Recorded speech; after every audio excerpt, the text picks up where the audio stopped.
So your description of this particular individual having basically an identity crisis, I mean, very few people understand what that is. Now, that is not somebody's fault. It's the way it is. If you train to become a physician, first of all, you chose it, you volunteered to do it, and you put all this time and energy into it. It really is who you are. And or we're wired to think that way about ourselves. But boy, oh boy, you touched on a very, very delicate and sensitive topic. So I'm curious to your reaction of what Yeah, I'm saying. 100% agree with all of that. I think something medical school and medical training does really well is it creates guardrails. People know what to do, who they are, and how to be when they're operating or have clear understanding of what those guardrails are. We take physicians who have, a specific training skill set mindset, and we remove the guardrails and say, have fun. And then we wonder why they go completely off the rail.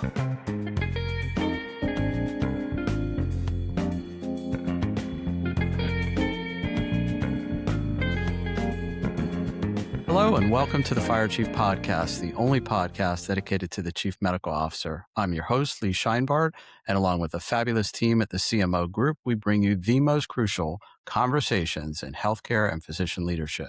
The CMO Group is the only physician-run and physician-led organization focused on chief medical officers and exists to transform how physicians lead. The group helps CMOs and emerging physician leaders move from expert operators to enterprise leaders through a unique transformational process. Healthcare doesn't just need good doctors in leadership, it needs high-powered executives with deep medical knowledge, and that transformation is the work of the CMO Group. Once more, today's show is breaking new ground for us here at the Fire Chief. We are about to explore a topic we have never discussed on the podcast. Our guest is on a mission and believes, as do I, that most of us chose a career in healthcare to make a difference. But somewhere between the staffing shortages, the politics, and the relentless pressure to grow without burning out, the mission got buried under systems that were never built for the people running them. Today's guest spent years on the inside, leading service lines across a dozen hospitals, watching brilliant physicians struggle inside systems that were never built for them. And when she couldn't find a solution, she built one. Our guest today is none other than LynAnn Weaver, a transformation strategist, certified high-performance coach, and founder of Healthcare Elevation Partners. Her work connects three things that sustainable success actually requires: practice growth, high-performance leadership, and well-being as the fuel that makes everything else possible. Because as she puts it, when one of those pillars is weakened, the others follow, and so does clinical excellence. And the results of her work reflect it.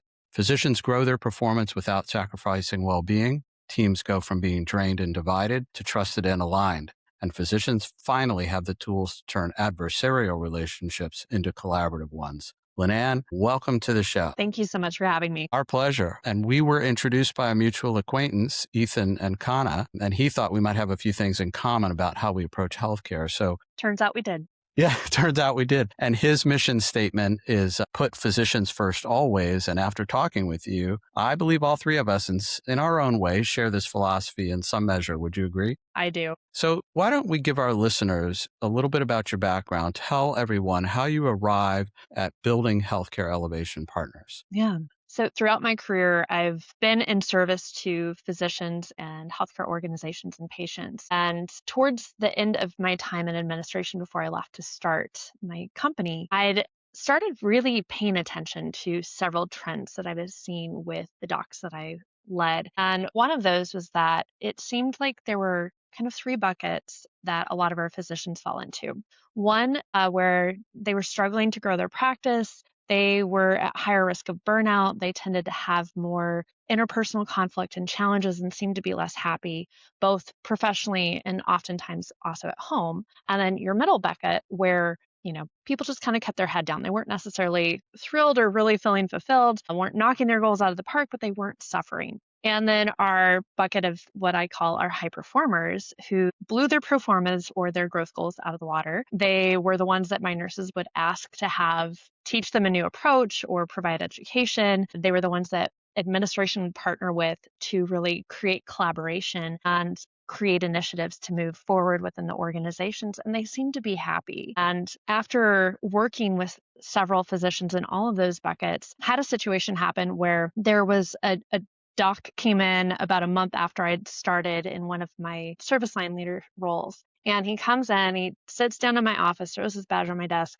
puts his head in his hands, and he goes, I didn't sign up for this. I'm not growing my practice as fast as I wanted to. My wife's about ready to divorce me. I'm stressed with this. Feel like I'm not able to make progress here. I don't have autonomy, and just kind of goes on this laundry list of challenges. And it was clear from my perspective that he was approaching burnout, even though that wasn't a word that he necessarily internalized or connected with very well. Right. Right. And so I went and I started reaching out to colleagues across the country to find a solution to help address all of the issues that I was seeing, because it wasn't just him. He just verbalized it in my office.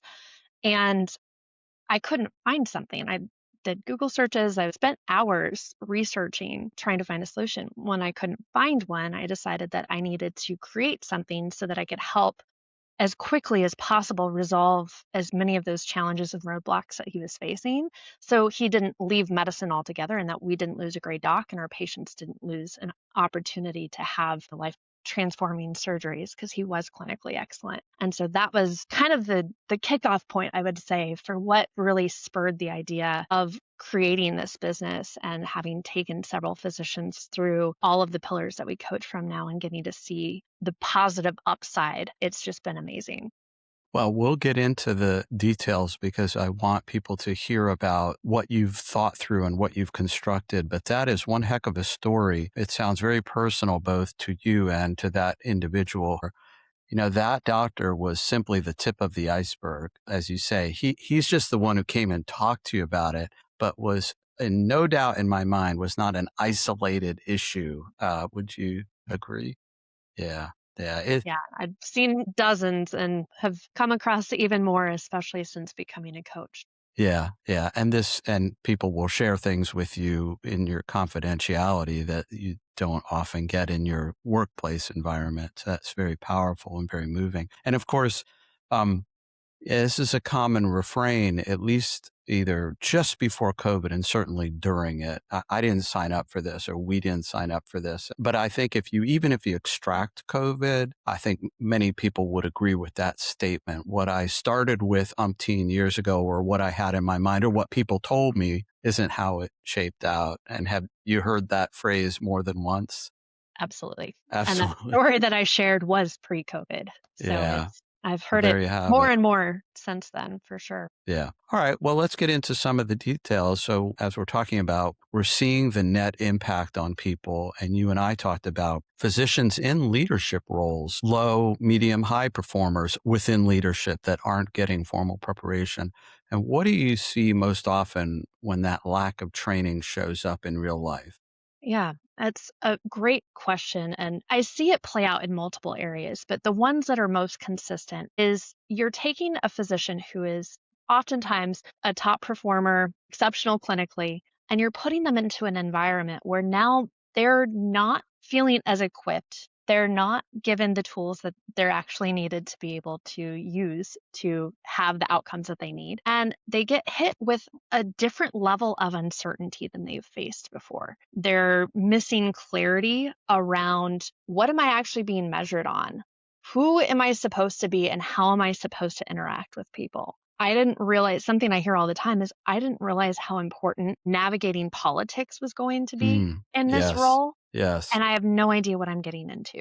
And then another one is, how do I speak business? Many physicians that go into leadership aren't given the business training. And so it's not just a leadership acumen gap, it's business acumen gap. And they go in, what is a KPI? I have no idea what this is. Wait, I'm supposed to do what? With how does a financial spreadsheet work? And so there's just all of these questions that come up that, again, as a system, we don't do a great job of properly educating our physicians on that transition period. And so then you start to really see almost this identity crisis come out. So uncertainty, lack of clarity, and identity crisis, where it goes from, I saw myself as a exceptional physician, knowing what I was doing, and now I'm getting all of this feedback, whether it's truly external or it's the meaning that I'm giving to the situations that I'm seeing, because I feel uncertain and I don't have clarity. And now I'm struggling with, who I really am. Am I really good enough? Am I really doing a good job? Like, what does a good job even look like?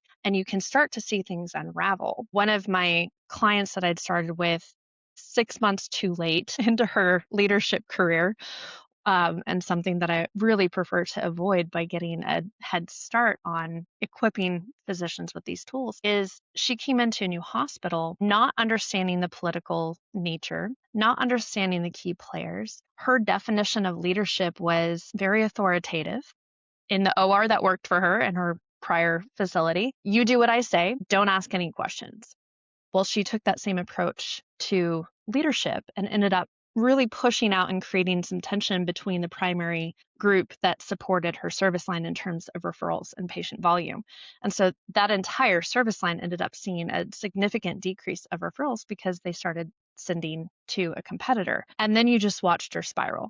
Her health and well-being deteriorated, her marriage deteriorated, pretty much every aspect of her career. The identity crisis was true crisis, and her level of imposter syndrome just skyrocketed. And so it took probably 3 times as long as necessary to back out of that, because she shifted her internal narrative of what she was capable of and how people worked, and all of that negative perception that ends up creating rumination and that downward spiral. And so when we actually equip physicians going into those leadership positions appropriately, we can avoid things like cultural degradation of people being, feeling unsupported, of the physician. Now it's not just impacting their entire team's performance, but her performance clinically also started to suffer. And so the biggest thing that we can do to really support our physicians, our patients, our teams is be equipping those who are put into leadership positions with the leadership tools that are going to help them gain clarity and certainty and know what their rules of engagement really are so they can be set up for success. So that is brilliant. It is brilliant on many levels, and we'll get a little bit deeper into some of the structural elements and the pillars of the work that you're describing. But I don't think most listeners, and I knew we were going to break ground today. I just knew we were going to break ground, and I'm curious to your reaction. I don't think our listeners, whether they're physicians or not, understand the depth of the existential crisis that you just described. You go give a lecture or go talk to somebody, or in your role as a service line director, and you're meeting a team of physicians and nurses and specialists for the first time, and everybody goes around the room and introduces themselves, and they say, I'm Lee, and I'm an oncologist. I'm Joe, I'm a neurologist. I'm Bob, I'm a cardiothoracic surgeon. You and I in our administrative life will say, well, currently I'm serving as the vice president of medical affairs. Currently I'm the medical director or service line leader. Like we frame it in our role and contemporaneous because we've been in other roles. We might have other roles in the future, but the doctor, like I am a pediatrician. I am me, pediatrician me. And there's no reference outside of that in most circumstances. So your description of this particular individual having basically an identity crisis, I mean, very few people understand what that is. Now, that is not somebody's fault. It's the way it is. If you train to become a physician, first of all, you chose it, you volunteered to do it, and you put all this time and energy into it. It really is who you are. And or we're wired to think that way about ourselves. But boy, oh boy, you touched on a very, very delicate and sensitive topic. So I'm curious to your reaction of what Yeah, I'm saying. 100% agree with all of that. I think something medical school and medical training does really well is it creates guardrails. People know what to do, who they are, and how to be when they're operating, or have clear understanding of what those guardrails are. We take physicians who have, a specific training skill set mindset, and we remove the guardrails and say, have fun. And then we wonder why they go completely off the rail. And oftentimes the system doesn't do the best job of actually supporting them in the way that they need to. I've watched this play out in multiple hospitals, multiple systems, of where, now we'll say Dr. Smith is misbehaving or becoming disruptive. Well, that disruptive behavior came because you didn't provide the guardrails or the roadmap to set them up for success so they knew what game they were playing. Yeah. You're putting them in a position, you're putting them into the middle of a game that they don't understand the rules of, and they don't even know that they're playing this game until they're several months in, and then it's too late because now there's been so much negative interaction that it's hard to bounce back. Yes, yes, yes. Well, let's go further. Let's hear about the three pillars in your work and the approach that you've developed. So tell us about that. The three pillars that we coach from came out of necessity based off of the story that I mentioned of the physician that really kind of spearheaded the launch of this organization. And it's tying business acumen or business fluency with how do I actually grow my practice? How do I do the things that are necessary to be able to provide this financial security for both myself, my practice, my organization? And then the second pillar is a leadership development. So how do I communicate effectively? How do I understand what really drives human behavior and performance and trust and psychological safety and all of the essential pieces that are necessary to truly be successful in any role, regardless if you're a titled leader or a physician, you are still a leader, regardless Right, of title. right. And then the third piece is well-being, but not just in the sense that it's not as in the buzzword that gets tossed around all the time. It's well-being as a performance multiplier.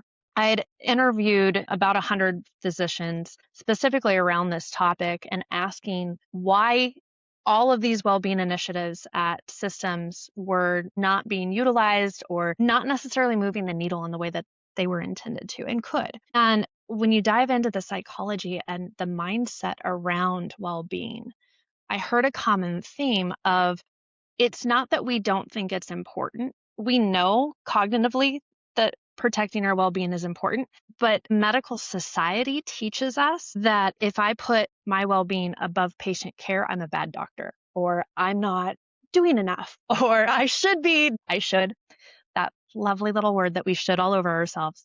I should be doing more work or something that moves the needle in a different way.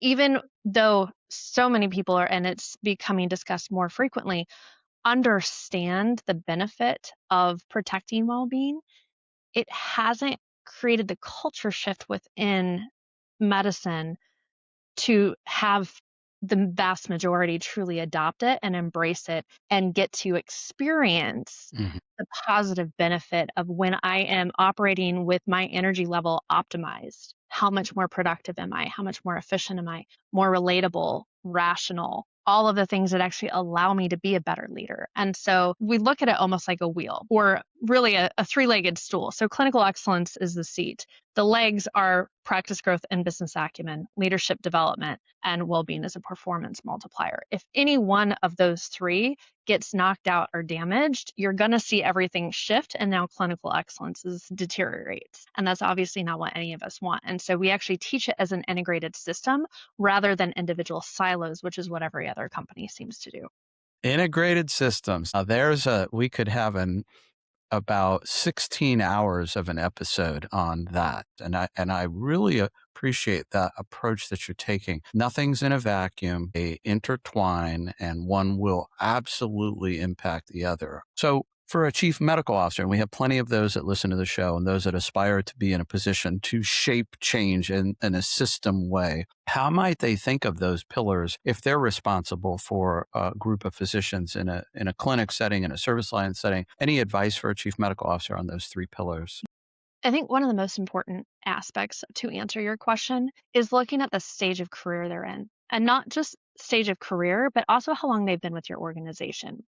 For CMOs or any leader that has been with their organization for several years or in a leadership position where maybe they're not practicing or, in the day-to-day clinical operations as much, it's really easy to take that step back and be removed from those daily interactions and be removed or feel removed and not be as aware of what's truly driving the challenges. Part of that disconnect comes from limited time and bandwidth to have deeper dive discussions with the physicians to really understand it, or really understand what's driving their challenges. And then the second is taking a step back and looking at when I started my career as a physician, what has changed since I started, and the belief sets, the systems, the financial pressures, especially for independent docs. It is so much harder now for them to truly be successful. And a lot of the CMOs that I've spoken to seem to forget about the physician struggling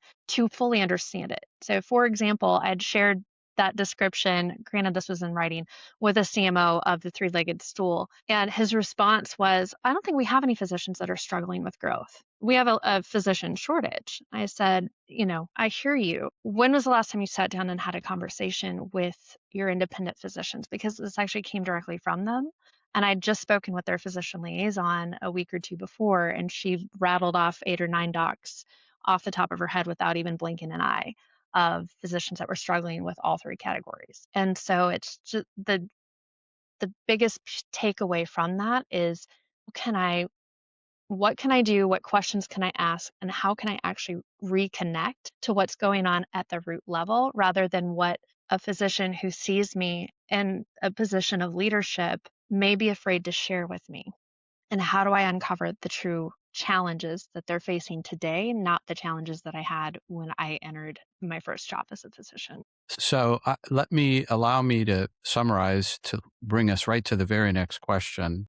So what I'm hearing you suggest is that CMOs, regardless of whether they're new or seasoned, that it would behoove them to figure out in their own style how to deeply connect with the people that they're working with, employed or independent. See it from their eyes, see the world as they see the world, try to understand the pressures that they're under. And perhaps more importantly, and this will lead to the question, is don't forget you took an oath. You're supposed to have a fiduciary responsibility to patients and to other people, taking care of things that aren't yours. And so, if all of that resonates with you, here's the question. And if not, then just challenge the premise and the question.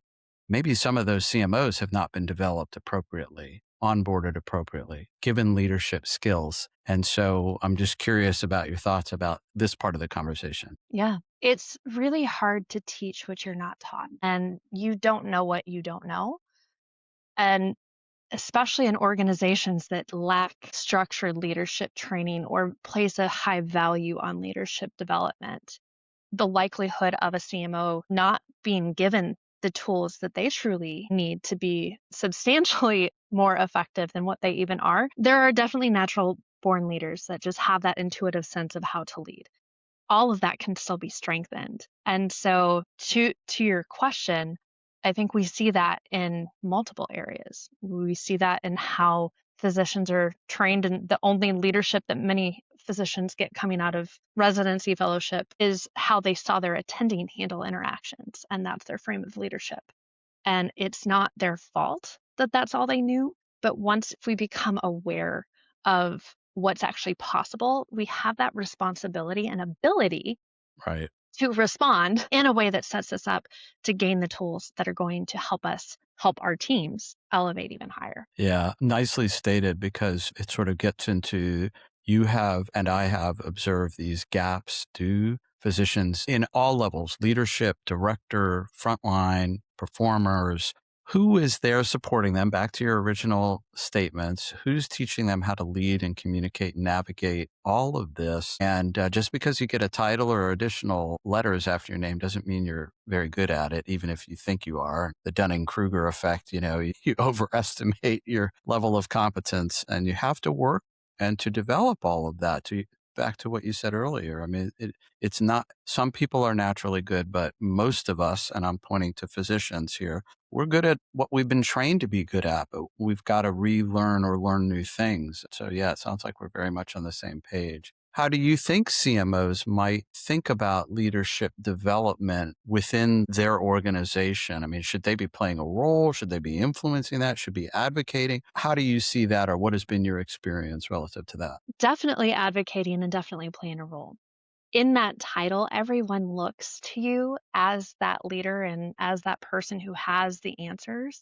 Even if that's not always the case, which everybody is human and nobody actually has every single answer, but there is an expectation. And so, yes, playing that active part as in the leadership and developing leaders of your other physicians is incredibly important. First and foremost rule that we teach is leadership by example. So, who do you want to be known as? Choose 3 identity words, for example. What does a good leader really look like to me? And then how do I embody those 3 characteristics? And how do I bring that into every interaction that I have? Now, back to the point of we don't know what we don't know. How do I continue to grow and enhance my skill set? And then who, instead of how, but who can I bring in who is more, knowledgeable or well educated in these areas that we're struggling in than I am to bring the entire team together so that we can raise the entire ship. Well, that takes a certain degree of humility, being able to look in the mirror, recognizing that you don't know what you don't know. And there's a great, proverb, if you will. The teacher will appear when the student is ready, but you have to put yourself in the mindset of being a student again for all of that to unfold. So powerful points. And I obviously support physician leadership development for many, many reasons, but certainly support everything that you've just said. And those are great questions. So all you listeners out there who are contemplating this, ask yourself those questions and see what results you get and see where that takes you, and listen very carefully to those other inner voices. You may be surprised. I want to talk a little bit about burnout again.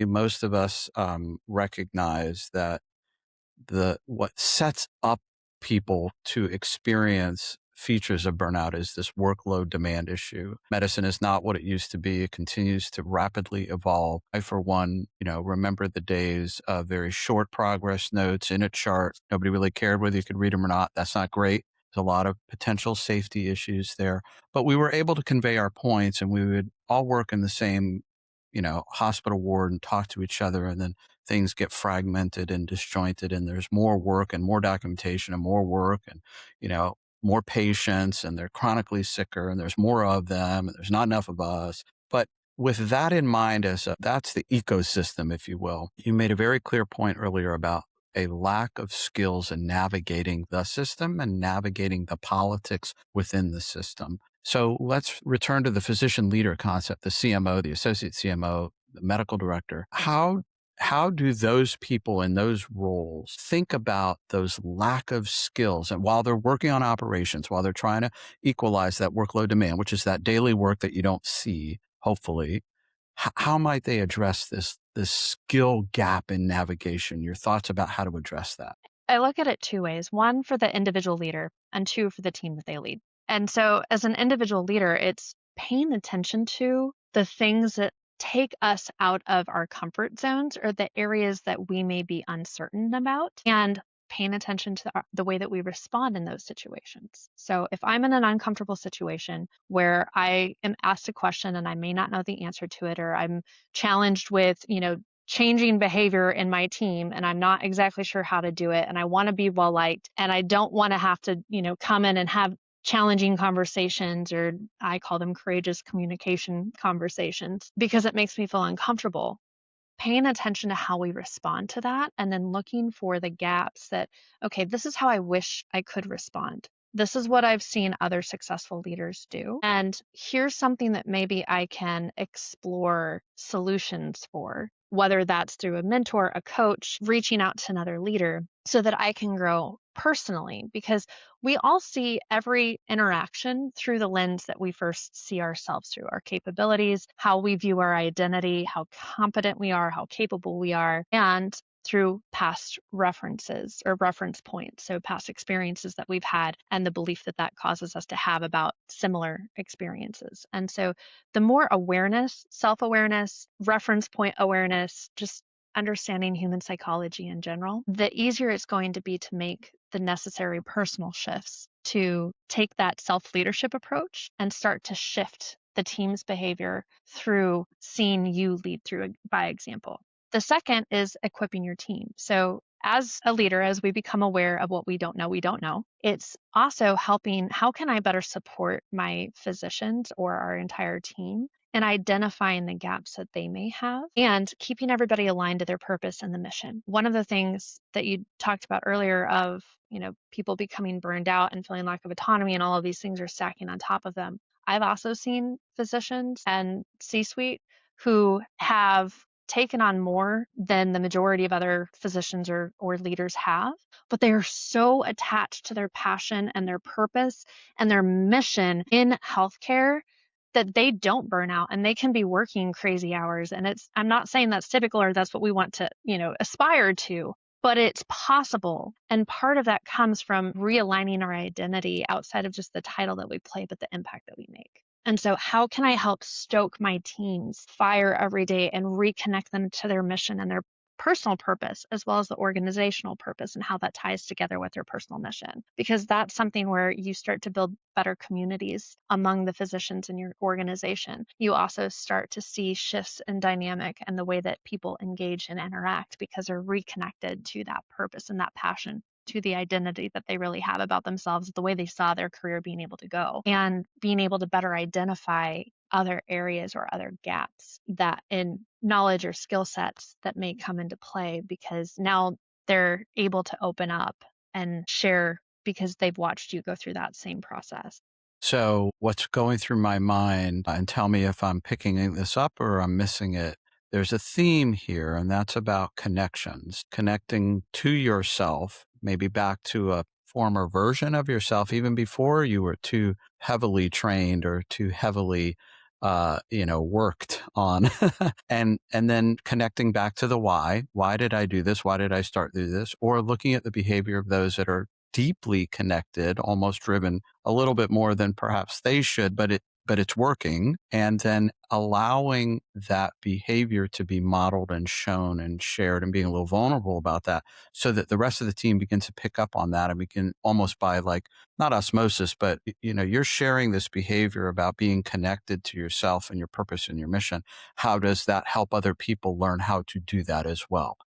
Am I making sense? Yes. Okay. I just want to make sure. So that's really cool stuff. And I think I have one more question before we wrap this up. When we first talked, you talked about, and again, this is more of that frontline physician. And what I mean by frontline are people that are not in formal titled roles, but they're actively taking care of patients day in and day out as they always wanted to. And you've talked to me about sort of high performer, medium performer, and low performer. And then in each one of those groups, it can occur that any one of those can be very disengaged, very frustrated, and then potentially then begin to underperform. Back to how the three-legged stool, if one thing falls, the whole thing falls.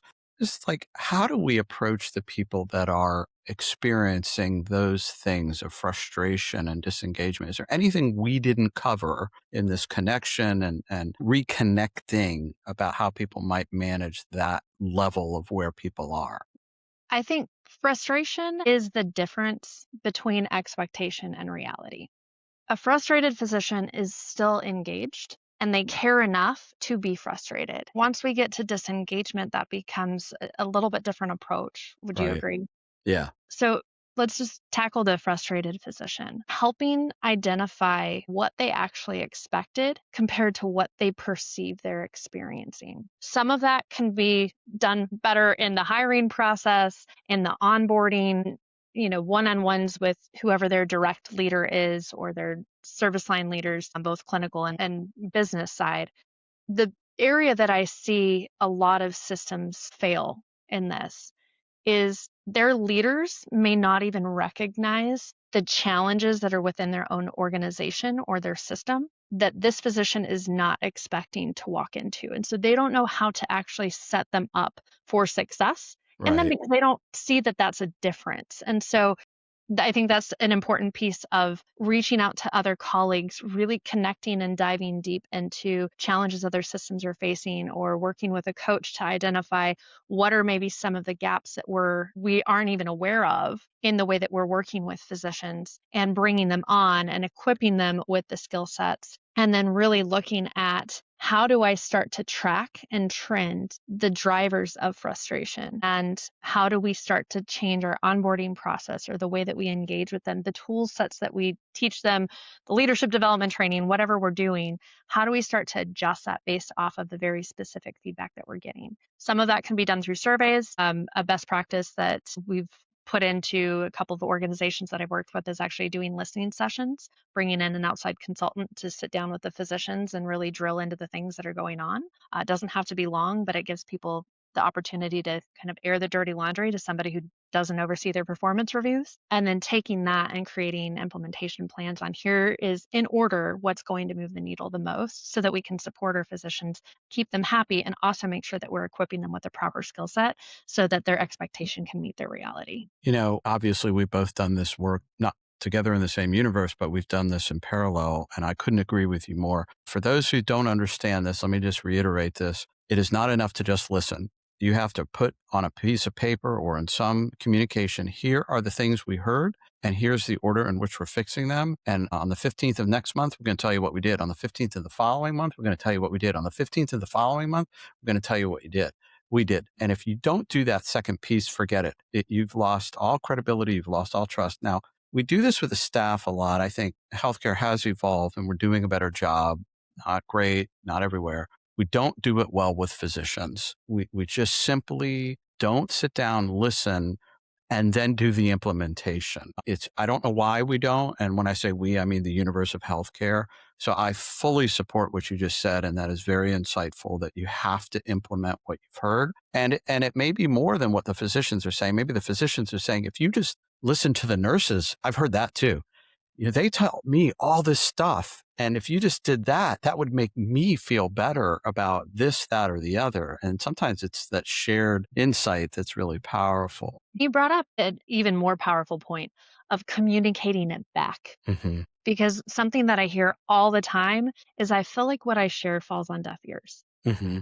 I raise a concern, then I start complaining, and I never actually hear what's going on. And if leaders shifted that just to communicate, hey, I heard you, here's what we've done or what we haven't done and why, that can change the perception and the experience and minimize the frustration, just that one little shift of communication. And then there's the old adage to this frustration and this disengagement that the physician begins to think in their mind, I don't like doing this anymore. And the second phrase that they reach is, I don't want to do this anymore. And then they reach that horrible place, I cannot do this anymore. And so that's that same, you got to catch people early and begin to help them through those experiences. And if you don't talk to them and you don't listen, you're not going to hear those inner voices that they're expressing. Well, let me give you an opportunity. Anything else we didn't cover that you want to share? Last words, last thoughts before we wrap up?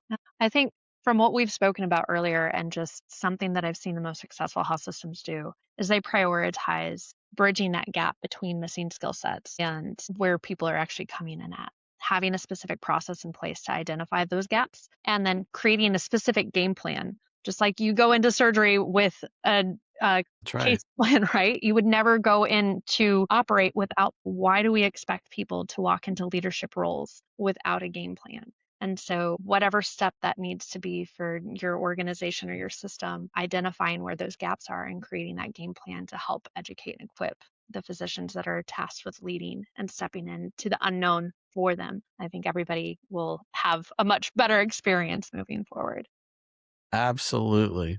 Well, thank you so much for being on the show. Thank you for sharing your energy, your passion, the leadership that you provide for physicians and in healthcare in general. Ladies and gentlemen, you have been listening to the Fire Chief Podcast, the only podcast dedicated to the Chief Medical Officer. If you want to learn more about your own development and the performance of others in your orbit, check out healthcareelevation.com and connect with LynAnn Weaver on LinkedIn. Want to learn more about transforming your career and becoming a Chief Medical Officer? Then connect with me on LinkedIn and I'll set you up with the CMO group and everything you need to lead in healthcare, including everything LynAnn taught us today. I love talking with CMOs from all over the world, so get out there, be elevated, be successful, be at the top of your game. But remember, whatever you do, in the words of Sergeant Phil Esterhaus, let's be careful out there.